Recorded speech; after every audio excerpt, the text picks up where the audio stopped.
All right, so good evening, everyone. Good to share space with you on this evening. My name is Michael Quest Moore. You can call me Quest. I'm a poet, educator, activist in the city of New Orleans, Brooklyn born and bred, became an age right here in the Crescent City. I'm looking forward to being in conversation with these two gentlemen tonight. I got the treat last night of seeing the play debut. Was that like the kind of sort of debut, preview debut? All right, and y'all are in for a ride. So this is an amazing, powerful work. Should I let you guys say a bit about yourself before I get into asking any questions? Sure. All right. So like I said, I'm Quest. Y'all know me. Say what I said. This is M.D. Schaffer. Hey everybody, I'm M.D. Schaffer. I'm the playwright. Born in Houston, Texas, raised Los Angeles, California, now in New York City. Being able to work with No Dream Deferred, being able to work with David has been such a blessing, and to have this work be cared for, be honored in such a way, it just makes my heart shine. Your check is in the mail. How you doing? My name is David Cote. I'm the director of the show. I'm from Atlanta, but I also am a Dillard graduate. So go DU, and it's great to come back to New Orleans and do a show again, because New Orleans was the first place where even I started directing. I started directing at Dillard. That was like my first time ever getting the opportunity to direct. So being able to come back like 20 years later, it's been a blessing. All right, so first off, I guess my first question is, take me to your stylist. Where y'all get all this drobing from? Because you guys make me feel dressed up here. I'm just saying. Snap it up for the wonderful curation of cloth that we see here. Oh yeah, you feel free. There we go.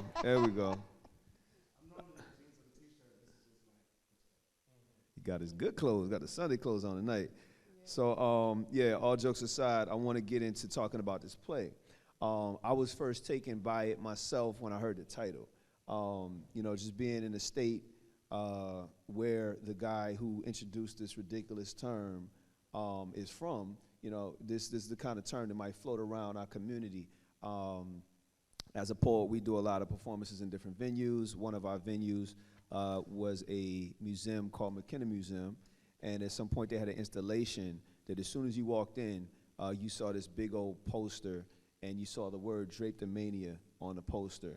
And basically, that's when I first got introduced to the whole theory of Samuel Cartwright and this notion of black people being mentally ill if we ran away from slavery, and I thought it was just a perfect term.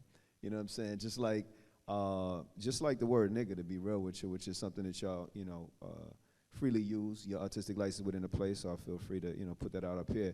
It's one of those words that's like so wrong in and of itself, and its definition and what it's about is so wrong, but it speaks in a really honest way to what's so wrong about the society, socio-historically, ideologically, the notion that a human being trying to free themselves is mentally ill. That says everything you need to know about the sickness of white supremacy. So that's just my little, thoughts and ideas about it, but I want to know from you, MD, what inspired you? Like, how did you discover this term? Not even being from Louisiana, you obviously dug in the mud and, did some research. What inspired you to write Drapetomania, a Negro Carol, and what was basically, your journey towards it? So I came across the term Drapetomania, I don't even know when. It was definitely on Facebook. Probably just someone posted like, hey, this is a part of Black history. This is Drapetomania, and it is a pseudoscience mental illness that describes slaves who wanted to run away. And I was like, that's kind of dumb. So then I forgot about it, and then last year I was thinking about that term again. And I was like, okay, what if I just wrote a play off of it? What if I wrote a play that looks at that piece of bogus history and just turn it into a think piece about America today? And I remembered being trapped in my room watching the footage of the Black Lives Matter's protests, feeling the isolationism of COVID, and I was like, oh, okay, that could be an interesting project. So I just jumped into it, and I just, it was one of those projects where I just let the work speak for itself. And I felt that there was just a story about history, a story about what is African American history, what's the story of slavery, abolitionism, what's the story of us now, and what's going to be the story of us tomorrow. So that's what this project came to be. Absolutely. And one of the things I liked about it out the gate was the fact that it was anchored in and kind of inspired by the year 2020. And that kind of serves, no spoilers, but it kind of serves like a watermark behind the whole thing. A watermark, for those of you not, literary nerdy like me, that's just like the little faded symbol on the back of a page that you write over, right? So it's like this whole play felt like it was writing over the backdrop of 2020, George Floyd, what have you. I want to pitch this to both of y'all. And also I want to bring up the fact that you introduced in the first scene that this is very much a play about black healing and therapy. I love that you called that in. I had a lot of points of resonance throughout the play, but those are two of the strongest. Because as an organizer who organized through the Stormless 2020, trust and believe, I had to see my therapist, like every other week. As we getting out in the streets and we conjuring up all of this energy, you take on new wounds as you're fighting to heal your people, which reminded me to heal and liberate your people, which reminded me also of my artistic path and journey. Sometimes, in that excavation process, you can bring even more injury to yourself, even as you're trying to heal. So I'm curious about you all's path and how this play might have served as a healing agent for y'all. Well, when I first read the play, I identified with so many things in the play. With the main character, Wayne, and his journey, which you'll see, so I'm not going to tell you about it. And COVID and that whole isolation, like I felt all those things. And then Drapetomania, I heard that term like 20 years ago because, I had this like mother figure in theater, like she worked at this all-white theater. And all the time, every time the white people come in, she would be like, Drapetomania, and I had no clue what she was talking about. So when I read the play and I saw the title, it made me want to really just learn more about it. And I think that's the beautiful thing about plays. It makes you want to learn and seek knowledge and kind of, it's like the spark that makes you want to do more, and you can be inspired by plays like that, so it was a wonderful thing, and so it just made me just want to research, and I identify with so many things in the play, so many characters in the play, and then some of the people I didn't know, so I had to research them. So it's all about expanding your knowledge about certain things and learning more every day and just seeking knowledge. So I mean, the play made me have to do some research, and so did everybody else, but I think we understand a little bit more now. Yeah,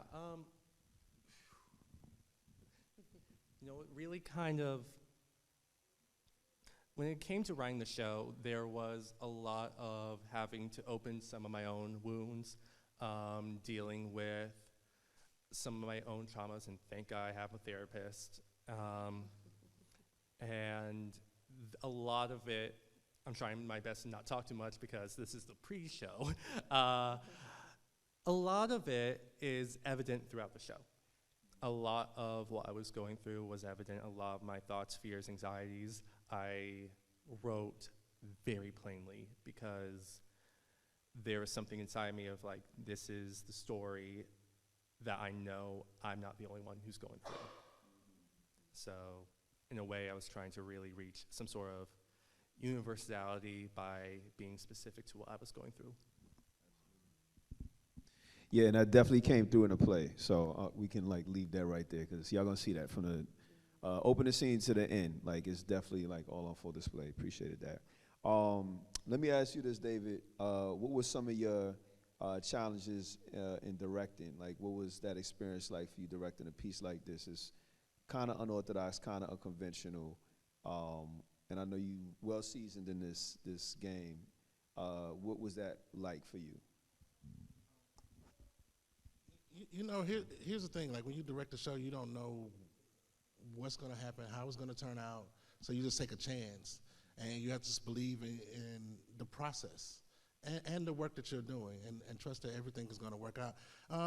The challenge with the play was just making sure that everybody has the same understanding and being on the same page. Because you know, you can go in many different directions, and people can have their own opinion about what things are, but it's really about really saying, okay, what does this play call for? What is Marshall asking us to do with this play? So you can kind of take your own dogma or ego out of it and focus on what is in the play. You know, I want to say it was real challenging, but you know, when you're collaborating with wonderful people, it makes it much easier. And you know, we had a lot of support. And the actors really, you know, dug in, even though they're doing like 2 plays and rehearsing at the same time because they're doing 2 shows in rep. So, you know, it's always easier when everybody is fighting for the same thing. So. All right, this one is layered. I'm doing this for you, Illy. I'm doing this for the team right here. I'm gonna make sure I don't drop any of these words right here. This is for you, MD. I want you to think about it too, though, David. With the multifaceted themes in your play, how do historical and current power dynamics complicate Black politics and shape the priorities and strategies of current Black political movements? Yeah, I don't completely know what to ask, so let me look at it one more time and try to pull this out. So, the themes are multifaceted in the play, right?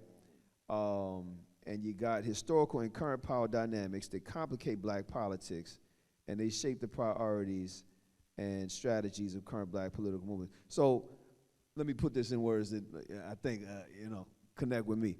I saw a lot going on in terms of like the framework, sociohistorically speaking. Like you very intentionally conjured certain ancestors, specifically and intentionally and literally. You know what I mean? These are the people that you chose to be inside of this space.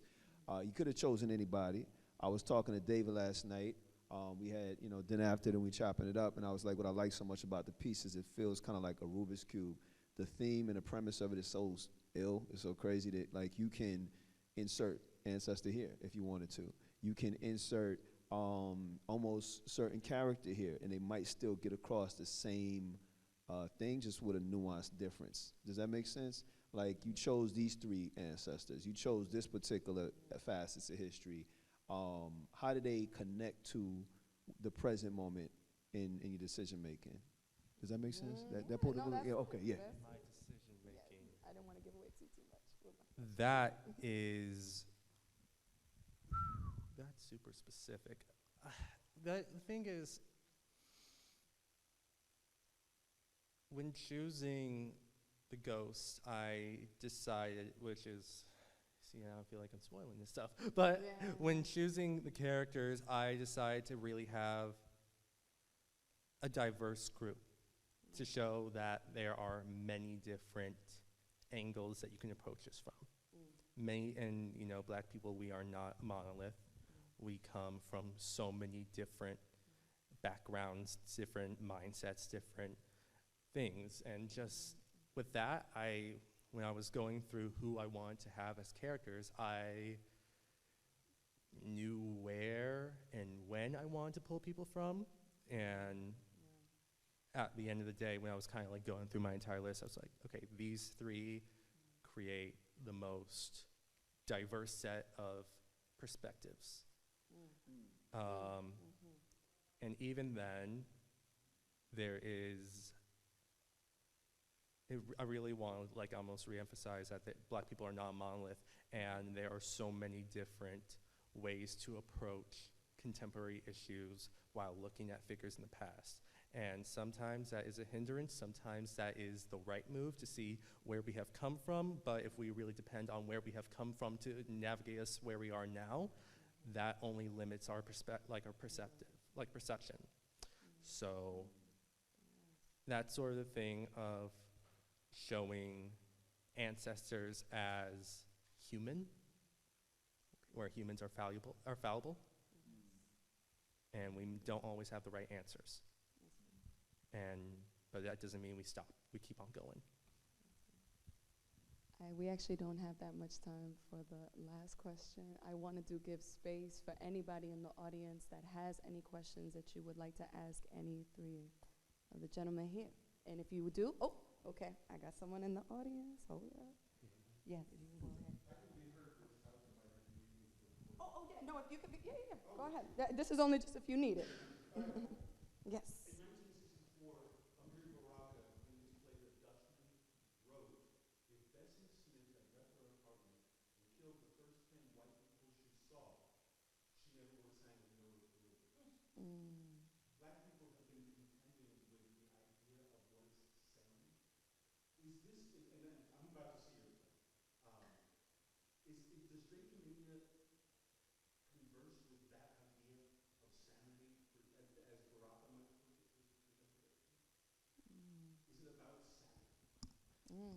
That's a good question.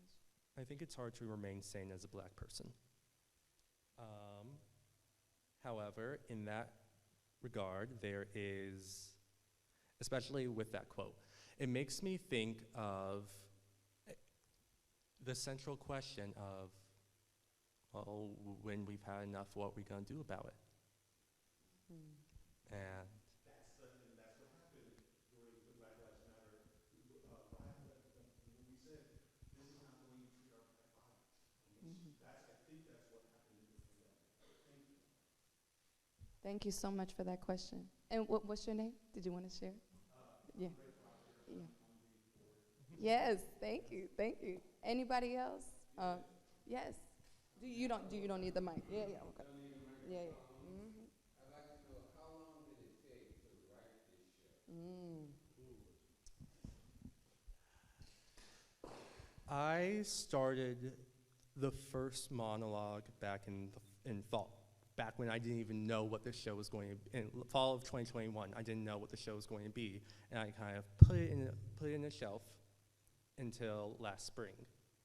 And then through a lovely, like, ragtag theater company out in New York, Executive Witches Play Group, they allowed me to have space to talk about the show, to write the show, and then I managed to finish the first draft of it in August, right before the submission deadline for No Dream Deferred. Yes. And I was honestly saying, like, oh, these guys are gonna pick it up. This is a brand new show. And Here we are. And thankfully, this has gone through a couple more drafts with the help of my village, as I call them, back in New York. And even since we landed, I already started doing edits from the first rehearsal on. And yeah, this is where we are now. That's amazing. That's your talent. Thank you. But you live in LA, so I understand. Yeah, please, go ahead. Did any of your actors have input into situations that they found in conflict with? If there's a conflict or if there's a question of, okay, where is this going? Are they allowed to input their own thoughts to it? Oh, absolutely. Theater to me is a collaborative art. If you're not collaborating, we're not getting the best work. And so yeah, I mean, even when we disagreed, I mean, here's the reality of it. Show me if it works, and it's great. It works, you know. So it's not about, you know, being a dictator. It's about finding what the playwright is asking us to do and keeping our own egos out of it and really finding and digging into what the characters are doing and not ourselves. So as long as we are doing that, I think we're moving in the right direction. So, you know, it's all about collaboration. It's all about being able to say, you know, and I say yes most of the time because that's just the way it is, you know, because if you're trying something and you're doing it, it's really hard to be an actor and be up here and you have to and tell the truth. So yes, it's all about making sure that we're on the same page, and not just about me. It's about all of us kind of collaborating on it. Now, at the end of the day, I get the last say, because somebody has to focus the story. But in this process, I mean, you're free to explore the possibilities, and that's what makes it good. If we explore the possibilities as a group, and you know, by the end of the play, your character, you will know exactly what needs to happen. So I'm collaborative, but I'm also the audience too. So, you know, you might say you want something, but you're doing it, but it doesn't look like, so I'm just gonna tell you what it looks like. You know, so yeah, no, it's all a collaboration, even with the designers and everybody. I think my best work has come from my most fulfilling collaborations. Yes. Thank you so much, everyone, for your amazing questions. As far as there any, we do have time for one more question if anybody else really wants to share or ask. Well, thank you so much, everybody. Thank you so much. Three of y'all, yes, to be able to bless us, you know, on opening night and to really share insight, you know, to the process and journey. Thank you, thank you, thank you.